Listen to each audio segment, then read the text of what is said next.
ਮੇਰੀ ਡਿਲੀਵਰੀ ਦੇ ਆਖਰੀ ਦਿਨ ਚੱਲ ਰਹੇ ਸੀ। ਮੈਂ ਜਾਣਬੁੱਝ ਕੇ ਪੇਟ ਦਰਦ ਦਾ ਬਹਾਨਾ ਕਰਕੇ ਕੋਈ ਕੰਮ ਨਾ ਕਰਦੀ। ਸਾਰਾ ਦਿਨ ਬਿਸਤਰ 'ਤੇ ਹੀ ਪਈ ਰਹਿੰਦੀ ਤੇ ਆਪਣੀ ਸੱਸ ਤੋਂ ਸੇਵਾ ਕਰਵਾਉਂਦੀ। ਇੱਕ ਦਿਨ ਮੇਰੀ ਭਾਬੀ ਸਾਡੇ ਘਰ ਆਈ ਤੇ ਕਹਿਣ ਲੱਗੀ, ਆਪਾਂ ਬਾਜ਼ਾਰ ਚੱਲਦੀਆਂ। ਅਸੀਂ ਦੋਨੋਂ ਬਾਜ਼ਾਰ ਜਾ ਰਹੀਆਂ ਸੀ ਕਿ ਸਾਡਾ ਛੋਟਾ ਜਿਹਾ ਐਕਸੀਡੈਂਟ ਹੋ ਗਿਆ। ਮੈਂ ਬੇਹੋਸ਼ ਹੋ ਕੇ ਡਿੱਗ ਗਈ ਸੀ। ਜਦੋਂ ਮੈਨੂੰ ਹੋਸ਼ ਆਇਆ ਤਾਂ ਮੈਂ ਹਸਪਤਾਲ ਵਿੱਚ ਸੀ।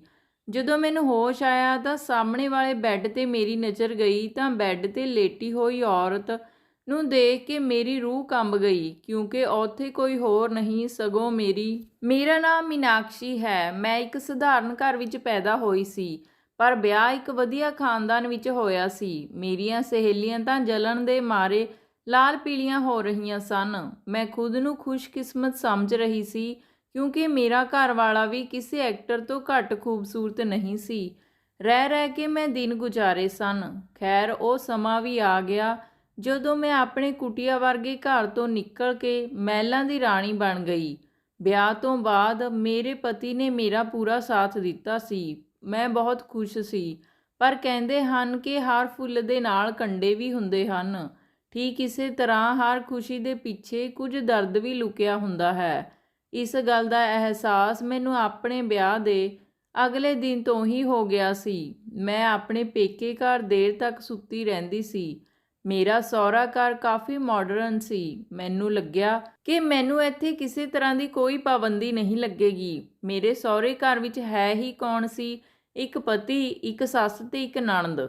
ਇਸ ਲਈ ਮੈਂ ਘੋੜੇ ਵੇਚ ਕੇ ਸੋ ਰਹੀ ਸੀ। ਅਚਾਨਕ ਕਿਸੇ ਨੇ ਸਾਡੇ ਕਮਰੇ ਦਾ ਦਰਵਾਜ਼ਾ ਜ਼ੋਰ-ਜ਼ੋਰ ਦੀ ਖੜਕਾਇਆ, ਜਿਵੇਂ ਭੁਚਾਲ ਆਇਆ ਹੋਵੇ। ਮੇਰੇ ਪਤੀ ਸੰਜੇ ਵੀ ਘਬਰਾ ਕੇ ਉੱਠ ਗਏ।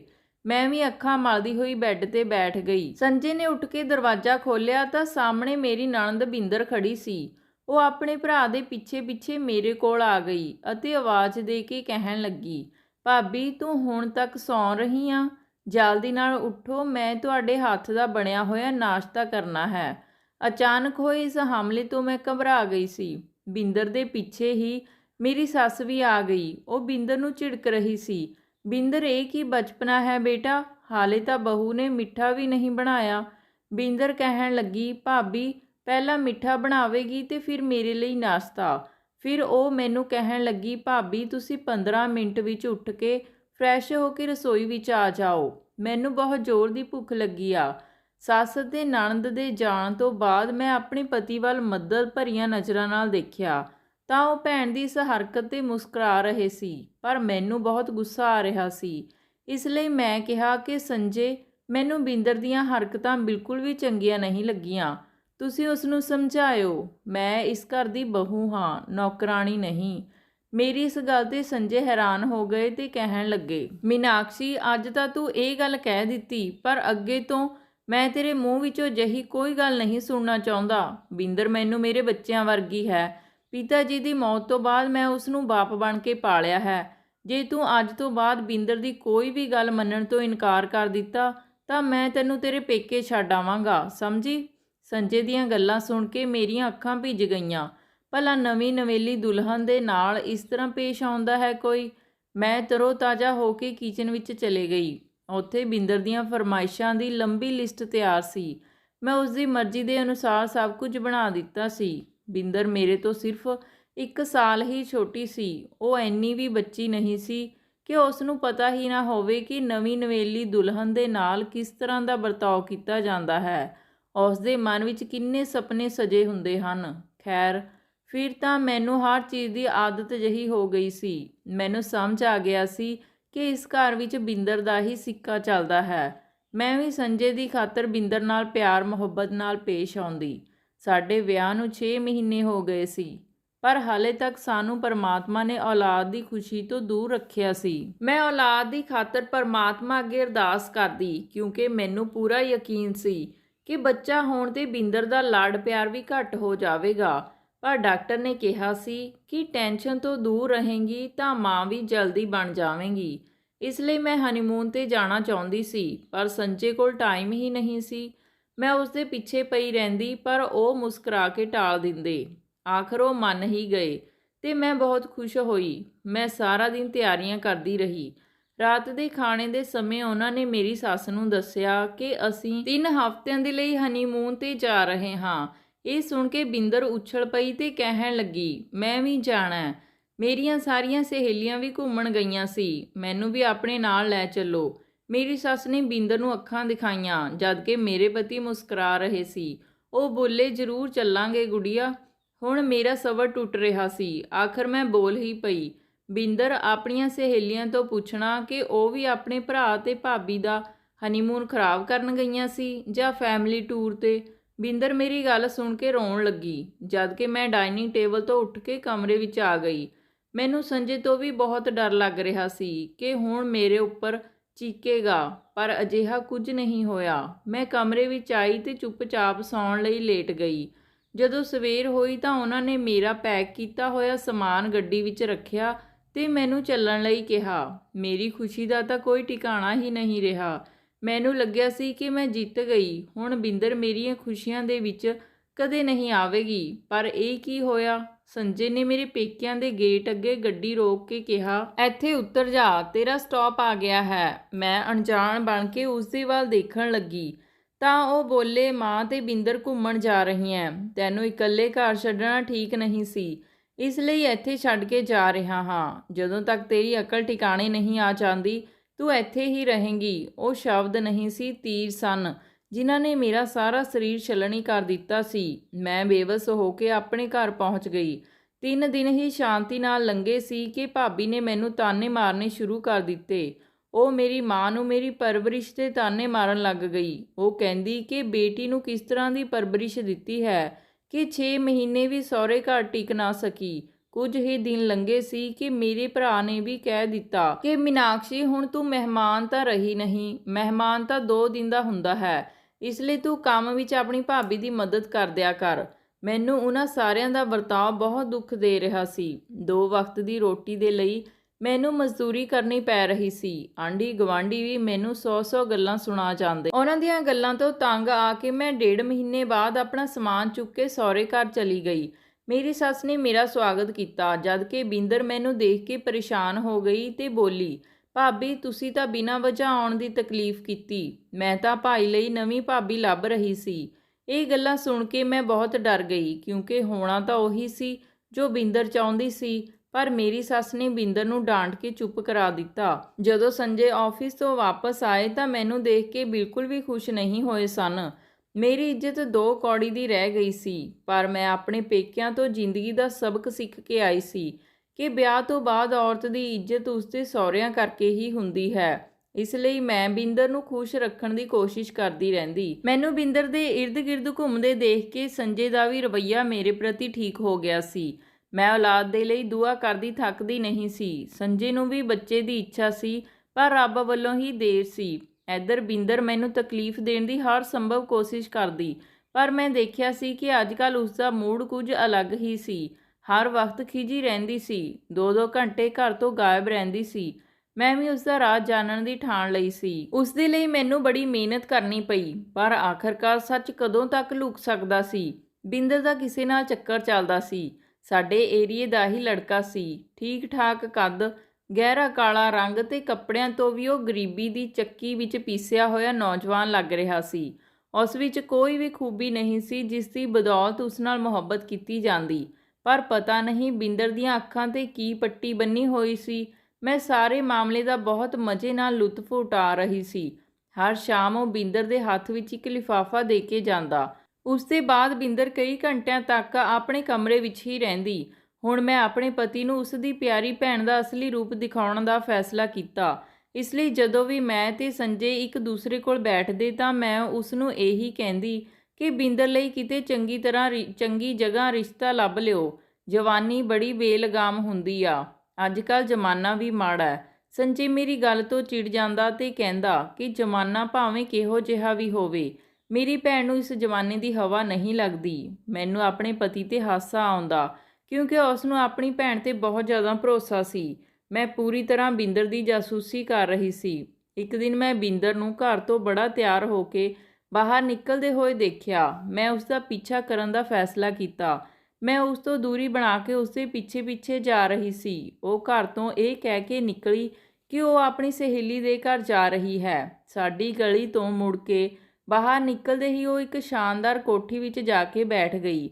ਮੈਂ ਥੋੜਾ ਜਿਹਾ ਅੱਗੇ ਜਾ ਕੇ ਦੇਖਿਆ ਤਾਂ ਉਸ ਵਿੱਚ ਇੱਕ ਬੜਾ ਸੁੰਦਰ ਲੜਕਾ ਬੈਠਾ ਸੀ। ਉਹ ਸ਼ਕਲ ਤੋਂ ਤਾਂ ਕਿਸੇ ਵੱਡੇ ਖਾਨਦਾਨ ਦਾ ਲੱਗ ਰਿਹਾ ਸੀ। ਫਿਰ ਮੈਂ ਘਰ ਵਾਪਸ ਆ ਗਈ। ਮੈਨੂੰ ਬੜੀ ਜਲਨ ਹੋ ਰਹੀ ਸੀ ਕਿ ਆਖਿਰ ਬਿੰਦਰ ਨਾਲ ਐਡੀ ਵੱਡੀ ਅਸਾਮੀ ਲੱਗੀ ਕਿਵੇਂ ਸੀ। ਮੈਂ ਇਸ ਗੱਲ ਦੀ ਤਹਿ ਤੱਕ ਪਹੁੰਚਣਾ ਚਾਹੁੰਦੀ ਸੀ। ਫਿਰ ਜਦ ਮੈਨੂੰ ਇਸ ਰਾਜ ਬਾਰੇ ਪਤਾ ਚੱਲਿਆ ਤਾਂ ਮੈਂ ਬਹੁਤ ਹੈਰਾਨ ਜਿਹੀ ਹੋ ਗਈ ਸੀ। ਗੱਲ ਇਹ ਸੀ ਕਿ ਉਹ ਅਮੀਰਜ਼ਾਦੇ ਤੇ ਬਿੰਦਰ ਦੀ ਮੁਹੱਬਤ ਬੜੇ ਜ਼ੋਰਾਂ ਸ਼ੋਰਾਂ 'ਤੇ ਚੱਲ ਰਹੀ ਸੀ। ਉਹ ਕਾਲਾ ਜਿਹਾ ਮੁੰਡਾ ਤਾਂ ਬਸ ਉਸ ਅਮੀਰਜ਼ਾਦੇ ਦੇ ਖੱਤ ਦੇਣ ਆਉਂਦਾ ਸੀ। ਇਸ ਤਰ੍ਹਾਂ ਕਿਵੇਂ ਹੋ ਸਕਦਾ ਸੀ ਕਿ ਉਹ ਇਸ ਘਰ ਵਿੱਚ ਵੀ ਐਸ਼ੋ ਆਰਾਮ ਦੀ ਜ਼ਿੰਦਗੀ ਗੁਜ਼ਾਰਨ ਦੇ ਬਾਅਦ ਵੀ ਅਗਲੇ ਘਰ ਵਿੱਚ ਵੀ ਖੁਸ਼ਹਾਲ ਜ਼ਿੰਦਗੀ ਗੁਜ਼ਾਰੇ। ਇਸ ਤਰ੍ਹਾਂ ਤਾਂ ਉਸ ਨੂੰ ਕਦੇ ਸਜ਼ਾ ਨਹੀਂ ਮਿਲਣੀ ਸੀ ਜੋ ਉਸ ਨੇ ਮੇਰੇ ਨਾਲ ਕੀਤਾ ਸੀ। ਇਸ ਲਈ ਮੈਂ ਇੱਕ ਖਤਰਨਾਕ ਪਲਾਨ ਬਣਾ ਲਿਆ। ਇਸ ਪਲਾਨ ਦੇ ਅੱਗੇ ਜਾਂ ਤਾਂ ਮੇਰੇ ਲਈ ਖੁਸ਼ਹਾਲ ਜ਼ਿੰਦਗੀ ਸੀ ਜਾਂ ਫਿਰ ਨਰਕ। ਪਰ ਮੈਂ ਬਿਨਾਂ ਸੋਚੇ ਸਮਝੇ ਇਹ ਸਭ ਕੀਤਾ। ਮੈਂ ਸਪਸ਼ਟ ਸ਼ਬਦਾਂ ਵਿੱਚ ਸੰਜੇ ਨੂੰ ਕਹਿ ਦਿੱਤਾ ਕਿ ਮੈਂ ਬਿੰਦਰ ਨੂੰ ਆਪਣੀਆਂ ਅੱਖਾਂ ਨਾਲ ਕਿਸੇ ਮੁੰਡੇ ਦੇ ਨਾਲ ਜਾਂਦੇ ਹੋਏ ਦੇਖਿਆ। ਮੇਰੀ ਗੱਲ ਸੁਣ ਕੇ ਮੇਰੇ ਪਤੀ ਨੇ ਬੜਾ ਹੰਗਾਮਾ ਕੀਤਾ, ਮੈਨੂੰ ਬਹੁਤ ਕੁਝ ਬੁਰਾ ਭਲਾ ਕਿਹਾ, ਪਰ ਮੈਂ ਹਾਰ ਨਹੀਂ ਮੰਨੀ। ਮੈਂ ਹਰ ਰੋਜ਼ ਥੋੜਾ ਥੋੜਾ ਜ਼ਹਿਰ ਸੰਜੇ ਦੇ ਕੰਨਾਂ ਵਿੱਚ ਪਾਉਂਦੀ ਰਹੀ। ਇੱਕ ਦਿਨ ਉਹ ਲੜਕਾ ਬਿੰਦਰ ਨੂੰ ਉਸ ਕਾਲੇ ਲੜਕੇ ਦੇ ਘਰ ਮਿਲਣ ਆਇਆ। ਬਿੰਦਰ ਜਲਦੀ ਨਾਲ ਤਿਆਰ ਹੋ ਕੇ ਉਸ ਲੜਕੇ ਦੇ ਘਰ ਮਿਲਣ ਲਈ ਚਲੇ ਗਈ ਤੇ ਮੈਂ ਵੀ ਆਪਣੇ ਪਤੀ ਨੂੰ ਘਰ ਬੁਲਾ ਲਿਆ ਤੇ ਉਸ ਨੂੰ ਕਿਹਾ ਕਿ ਤੁਸੀਂ ਗੇਟ ਦੇ ਪਿੱਛੇ ਲੁਕ ਕੇ ਖੜ ਜਾਇਓ ਤੇ ਸਾਡੀਆਂ ਗੱਲਾਂ ਸੁਣਿਓ, ਫਿਰ ਤੁਹਾਨੂੰ ਸਭ ਸੱਚ ਪਤਾ ਚੱਲ ਜਾਵੇਗਾ। ਮੇਰੇ ਪਤੀ ਦਾ ਗੁੱਸਾ 7ਵੇਂ ਅਸਮਾਨ ਤੇ ਸੀ। ਉਹ ਮੇਰੇ ਪਿੱਛੇ ਚਲੇ ਆਏ। ਬਿੰਦਰ ਜਿਵੇਂ ਹੀ ਘਰ ਦੇ ਅੰਦਰ ਦਾਖਲ ਹੋਈ ਤਾਂ ਮੈਂ ਉਸ ਨੂੰ ਗੁੱਸਾ ਦਿਵਾਉਣ ਦੇ ਲਈ ਕਿਹਾ ਕਿ ਬਿੰਦਰ, ਮੈਂ ਤੈਨੂੰ ਦੇਖ ਲਿਆ ਹੈ ਕਿ ਤੂੰ ਕਿੱਥੋਂ ਆਈ ਆਂ। ਤੈਨੂੰ ਜਰਾ ਵੀ ਸ਼ਰਮ ਨਹੀਂ ਆਈ। ਤੂੰ ਤਾਂ ਆਪਣੇ ਭਰਾ ਦੇ ਚਿਹਰੇ ਉੱਤੇ ਕਾਲਖ ਮਲ ਦਿੱਤੀ। ਉਹ ਹਮੇਸ਼ਾ ਦੀ ਤਰ੍ਹਾਂ ਮੇਰੇ ਉੱਤੇ ਰੋਹਬ ਝਾੜਦੇ ਹੋਏ ਬੋਲੀ, ਹਾਂ, ਮਿਲ ਕੇ ਆਈ ਹਾਂ ਉਸ ਲੜਕੇ ਨੂੰ। ਮੇਰਾ ਤੇ ਉਸ ਦਾ ਚੱਕਰ ਚੱਲ ਰਿਹਾ ਹੈ। ਮੈਂ ਉਸ ਲੜਕੇ ਨੂੰ ਰੋਜ਼ ਮਿਲਣ ਜਾਂਦੀ ਹਾਂ, ਉਹ ਵੀ ਸਭ ਦੀਆਂ ਅੱਖਾਂ ਵਿੱਚ ਘੱਟਾ ਪਾ ਕੇ। ਸਮਝ ਗਈ? ਹੁਣ ਖੁਸ਼? ਪਰ ਇਹ ਸਭ ਜਾਣ ਕੇ ਵੀ ਤੈਨੂੰ ਕੋਈ ਫਾਇਦਾ ਨਹੀਂ ਹੋਣ ਵਾਲਾ, ਕਿਉਂਕਿ ਤੇਰੀਆਂ ਗੱਲਾਂ 'ਤੇ ਕੋਈ ਯਕੀਨ ਨਹੀਂ ਕਰੇਗਾ। ਜੇ ਤੂੰ ਭਰਾ ਨੂੰ ਦੱਸੇਂਗੀ ਤਾਂ ਉਹ ਤੈਨੂੰ ਤਲਾਕ ਦੇ ਕੇ ਘਰੋਂ ਕੱਢ ਦੇਵੇਗਾ। ਪਰ ਉਹ ਮੇਰੇ 'ਤੇ ਕਦੇ ਸ਼ੱਕ ਨਹੀਂ ਕਰੇਗਾ, ਕਿਉਂਕਿ ਉਹ ਮੇਰੇ 'ਤੇ ਅੱਖਾਂ ਬੰਦ ਕਰਕੇ ਵਿਸ਼ਵਾਸ ਕਰਦਾ ਹੈ। ਬਿੰਦਰ ਦੀਆਂ ਗੱਲਾਂ ਸੁਣ ਕੇ ਸੰਜੇ ਦਰਵਾਜ਼ੇ ਦੇ ਪਿੱਛੋਂ ਬਾਹਰ ਨਿਕਲ ਕੇ ਆ ਗਏ। ਉਹਨਾਂ ਨੇ ਥੱਪੜ ਮਾਰ ਕੇ ਬਿੰਦਰ ਦਾ ਚਿਹਰਾ ਲਾਲ ਕਰ ਦਿੱਤਾ। ਸੱਸ ਭੱਜ ਕੇ ਆਪਣੀ ਬੇਟੀ ਨੂੰ ਬਚਾਉਣ ਲਈ ਆਈ। ਸੰਜੇ ਬੋਲੇ, ਅੰਨਾ ਭਰੋਸਾ ਕਰਦਾ ਮੈਂ ਤੇਰੇ 'ਤੇ, ਪਰ ਅੰਨਾ ਨਹੀਂ ਹਾਂ। ਜੇ ਅੱਜ ਪਿਤਾ ਜੀ ਜਿੰਦਾ ਹੁੰਦੇ ਤਾਂ ਉਹ ਤੈਨੂੰ ਆਪਣੇ ਹੱਥਾਂ ਨਾਲ ਮਾਰ ਦਿੰਦੇ, ਪਰ ਮੈਂ ਤੇਰੀ ਜਾਨ ਬਖਸ਼ ਰਿਹਾ। ਫਿਰ ਤਾਂ ਸਭ ਕੁਝ ਇੱਕ ਚੁਟਕੀ ਵਿੱਚ ਹੀ ਹੋ ਗਿਆ। ਸੰਜੇ ਨੇ ਪੰਡਤ ਜੀ ਨੂੰ ਬੁਲਾ ਲਿਆ ਅਤੇ ਉਸ ਸਾਵਲੇ ਲੜਕੇ ਨੂੰ ਵੀ ਥੱਪੜ ਮਾਰ ਕੇ ਘਰ ਲੈ ਆਏ। ਉਸ ਸਾਵਲੇ ਲੜਕੇ ਨੇ ਵੀ ਸਾਡੇ ਘਰ ਆ ਕੇ ਉਹੀ ਕਿਹਾ ਸੀ ਜੋ ਮੈਂ ਉਸ ਨੂੰ ਕਹਿਣ ਲਈ ਕਿਹਾ ਸੀ।